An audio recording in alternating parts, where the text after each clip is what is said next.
பாப்பே அப்படிங்கிற கட்சி தலைவருக்கு ஏதோ பிரச்சனைங்க. உடனே அது யாரு அப்படின்னு கேட்காதீங்க, மூர்த்திங்க, மூர்த்தி, ஏர்போர்ட் மூர்த்தி.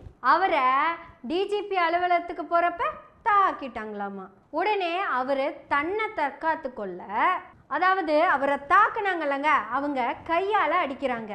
அதிகபட்சம் போனா செருப்பு எடுத்து அடிக்கிறாங்கன்னு வச்சுக்கோங்க. உடனே இவரை கொலை பண்ண வந்துட்டாங்களாமா.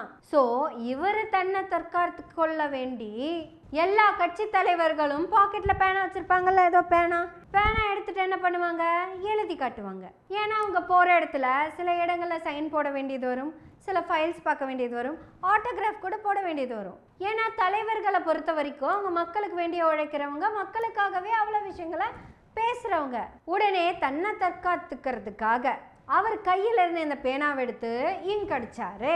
இந்த அவ்வளவுதாங்க. இந்த பேனாவை எடுத்து இது இல்லையா, ஐயோ இது கத்தியா, இல்லைங்க இது பேனா கத்திங்க, பேனா கத்தி. இந்த பேனா கத்தி எடுத்து அவங்க மேல இங்கு தாங்க தெளிச்சிருக்காங்க.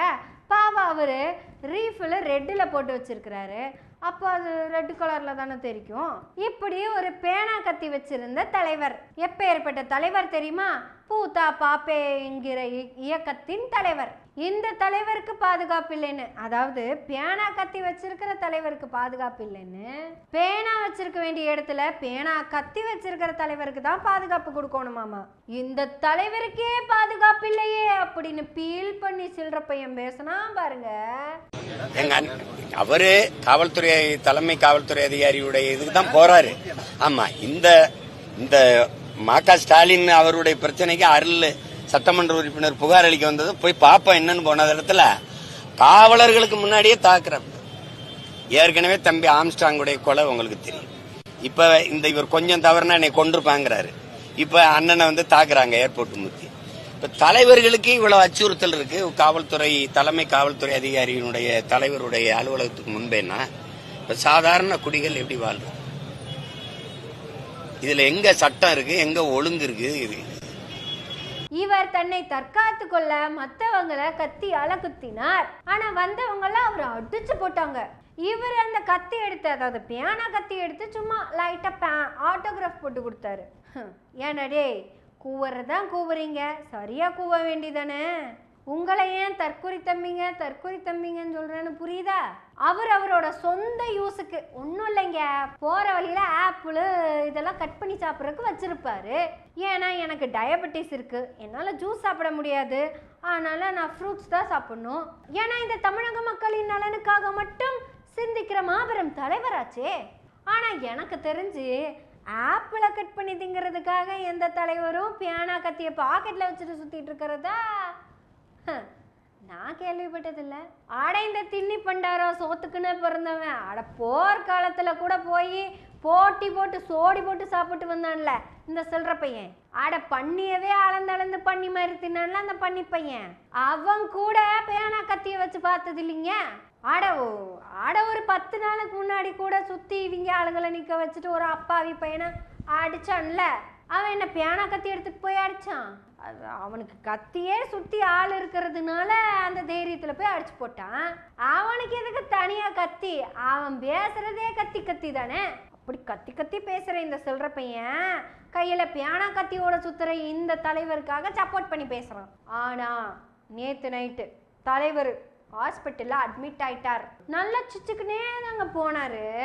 நான் உங்களுக்கு ஒத்துழைப்பு தருவேன்னு சொல்லிக்கிட்டே தாங்க போனாரு. கேமரா முன்னாடியெல்லாம் நல்லா வசனம் பேசதாங்க செஞ்சாரு. கேமராவை எடுத்தோடனே அண்ணனுக்கு உடம்பு சரியில்லாம போயிடுச்சு. இப்போ ஹாஸ்பிட்டல்ல ஐசியூல அட்மிட் பண்ணியிருக்காங்க. ஸோ பாக்கெட்லயே பேனா கத்தி வச்சு சுத்தும் தலைவரே, உங்களை தற்காத்துக்கிறதுக்காக பேனா கத்தி வச்சு சுத்தும் தலைவரே, சரி நீங்க ஆப்பிள் கொய்யாக்கான்னு சாப்பிட்றதுக்காக பேனா கத்தி கையில வச்சுட்டு சுத்தும் தலைவரே, நீங்க உடல் நலம் பெற்று மீண்டும் பொது வாழ்க்கைக்கு வந்து உங்க சமூகத்து மக்கள் மேல எந்த பார்வையும் செலுத்தாம சில்ற பையனுக்கு அல்லக்கையாவே இருந்து கத்துவதற்கு நான் உங்களை வாழ்த்துகிறேன். விரைந்து வா தலைவா, எழுந்து வா தலைவா, உன்னை போல் ஒரு போராளியை இந்த மா உலகம் கண்டதில்லை. யார் உன்னை அடிமைப்படுத்தினார்களோ, யாரிடம் நீ அடிமையாக இருந்தாயோ அவர்களுக்கு எதிராக பேசாத தலைவா. பேனா கத்தி வச்சு தன்னை தற்காத்து கொள்ளும் தலைவா, அதை மறந்துட்டேன் பாருங்க. தாக்க வந்தவர்கள் தாக்கத்தான் வந்தாங்க. தற்காத்துக்குள்ள இருந்தவன் தான் கத்தி எடுத்து குத்துனாங்கிற உலக வழக்கத்தை நான் இப்பதான் பாக்குறேன். இந்த லட்சணத்துல இவரு சொல்றாரு, விட்டா என்ன கொண்டிருப்பாங்கோ. உடனே சீமான் பொங்க ஆரம்பிச்சுட்டாரு. யாரு தெரியுமா அவரு, எவரு தெரியுமா இவரு, எவ்வளவு பெரிய மனுஷன் தெரியுமா, அவரை போய் கொல்ல பார்த்துட்டீங்களே அப்படின்னு. இந்த தமிழ் சமூகத்துக்கும், தமிழ் குடிகளுக்கும், தமிழ் மண்ணுக்கும், தமிழ் மக்களுக்கும் இவர் செய்த அரிய பெரிய சாதனைகளை என்ன சாதனை என்று சொல்ல முடியாத அளவுக்கான சாதனைகளை செய்திருக்கிறார். அட, அவருக்கே தெரியாத சாதனைகள்லாம் அவர் பண்ணியிருக்கிறாருன்னு சீமான் தாங்க சொல்றாரு. இப்படியாக யாருக்கும் தெரியாத வேலைகளை செய்து கொண்டிருக்கும் தலைவா, நாம எல்லாம் அடிமைப்பட்டு கடந்தோம். உன் ஒருத்தனோட வசதிக்கு வேண்டி நீ அங்க போனா நீ மட்டும் வசதியா இருக்கலாங்கிறதுக்கு வேண்டி இப்படியா தலைவா பண்ணுவீங்க? அவருக்கு பேரு பூத்தா பாப்பேவுடைய தலைவர் இல்ல, சீமானுடைய அல்லகை. அட, அவனே எடுப்பு சார், எடுப்பு எடுப்பு. யாராவது ஏதாவது போட்டா வாங்கி பேசுற பேச்சாளர். என்னைக்காவது அவனோட கொள்கையை பத்தி பேசி பார்த்துருக்கீங்களா? அவனோட கொள்ளைய என்னது, கொள்ளையடிக்கிறது தானே. அப்பேற்பட்ட கொள்ளையனை கொள்கைவாதின்னு நினைச்சு போட்டு அவன் கூடயே சுத்திக்கிட்டு பேசுறதெல்லாம் பேசுனா உங்களுக்கே அடுக்குமா மூர்த்தியார் போட்டவர்களே, திரு மூர்த்தியார் போட்டவர்களே. என்னதான் பிரச்சனைங்கிறது உங்களுக்கு நல்லாவே தெரியும். அதாவது பேசலாம், இன்னொருத்தங்க சரியா செயல்படலை அப்படிங்கிறதுக்காக பேசலாம். இந்த சாதி ஒடுக்குமுறைகளுக்கு எதிராக நாங்கள் நம்பிக்கொண்டிருந்த திருமாவின் செயல்கள் சரியில்லை அப்படின்னு இருந்தா நீங்க பேசலாம். குடிப்பெருமை தான் எனக்கு இருக்குன்னு இந்த சில்லற பையன் பேசுவான்.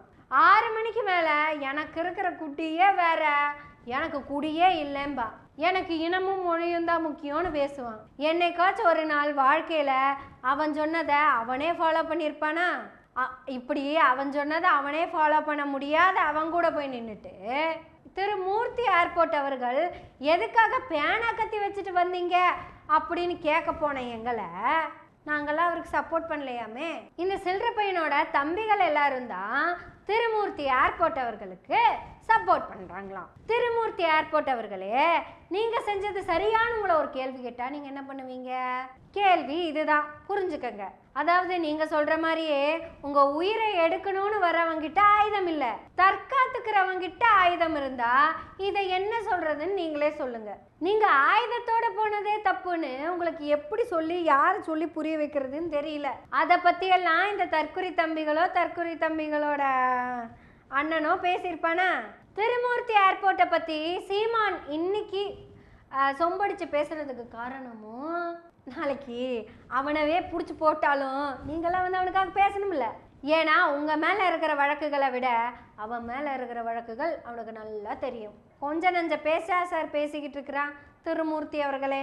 தாழ்த்தப்பட்ட ஒடுக்கப்பட்ட மக்களுக்காக பேசணும்னு நினைச்சீங்கன்னா மக்களோட இடஒதுக்கீடு உரிமைகளை பத்தி, மக்களுக்கான அடிப்படை உரிமைகளுக்காகவும் பேசுங்க. ஒரு நாளும் இதுக்காகவோ இதை பத்தியோ பேசாம இதை பத்தி பேசுறவங்க கூடயும் நிக்காம சுயநலம் மட்டும் பிடிச்சா சொறி நாய் கூட போய் நின்றுட்டு போங்க சார், உங்களை எல்லாம் சொல்லியா புரிய வைக்க முடியும்? இருந்தாலும் திருமூர்த்தி ஏர்போர்ட் அவர்களே, நீங்க சீக்கிரமா நலம் பெற்று உங்க வழக்குகளை சந்திக்க வாழ்த்துகிறோம், புன்னகையோடு வாழ்த்துகிறோம்.